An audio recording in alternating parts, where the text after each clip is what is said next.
All right, I'm here with Jean, and we are talking about this topic of authenticity. We're working on a book called Authentic, Becoming Who You Were Created to Be, and we're sort of obsessed with this idea of becoming your truest self, and we feel that God has created each person uniquely and with a purpose, and there are so many things that vie for that place in our lives, of distractions, of false selves. So we are talking in our book about becoming our truest selves, and each sharing personal stories as well as research.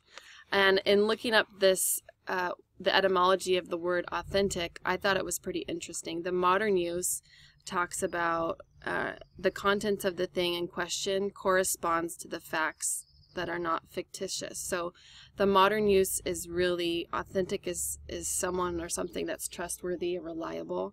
And there's no separation really between authentic and genuine. Genuine implying that the author is the real one. So if you look later back in the 14th century, it was used as duly authorized. So I think that's a neat connection when we think about something that's duly authorized, twice over.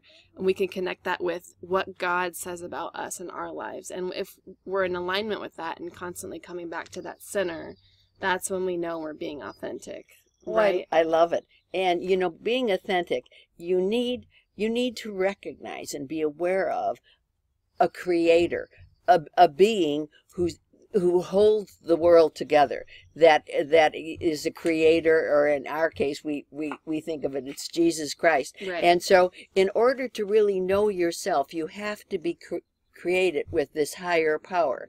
And of course that requires prayer. 39 years ago, I was at a church where the pastor actually told everybody in the congregation 30 minutes a day. And the dutiful, pleasing person I was, I immediately began praying. And I'll say this, that was 39 years ago. And praying every morning now that I'm retired, I'm in my special place, and sometimes it's longer than that. But you're connecting with God, and you have the power of the Holy Spirit. And so certainly a time with God is essential. And then you need to be close to somebody who can hold you accountable, and in a kindly way, if you're getting a little bit off the path, can draw you back in.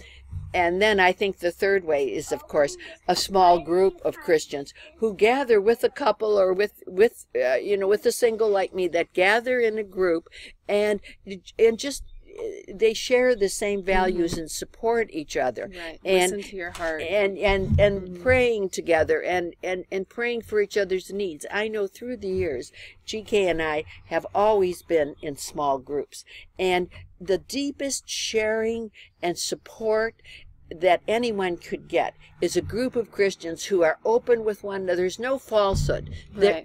We knew each other's problems. We prayed for each other. And you become close that way. That's the only way you become truly close. Yes, and also authentic. We knew each other's problems. No one had perfect kids or had a perfect marriage. Right. We were holding each other in prayer, and God was with us, and that's what He intended for all of us. That's beautiful.